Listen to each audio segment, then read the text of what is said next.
inna lillahi wa inna ilaihi raji'un. Malam kaga waliyin kashe barawo ne. Malam ni saurayi ne matashi, ina da karancin shekaru, amma alhamdulillah Allah ya mun baiwa ta riko da addini, domin duk salloli 5 a jam'i nake, har ta kai ta kawo a yanzu ni ne nake kiran sallah a masallacin unguwarmu. An gaishe ka sarkin lada ne. Yace kuma duk sati ina sauke alkur'ani sau 2. Wannan fa ya shiga layin waliyai ba.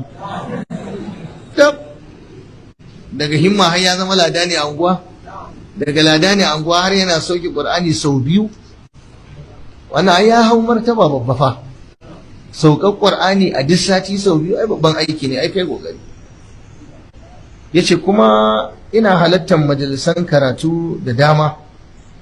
Yace amma wallahi malam, duk waɗannan ayyuka da nake yi, duk lokacin da na shigo gida na ga kuɗi sai na ɗauka. A'udhu billahi inna lillahi wa inna ilaihi raji'un. Malam kaga waliyin kashe barawo ne.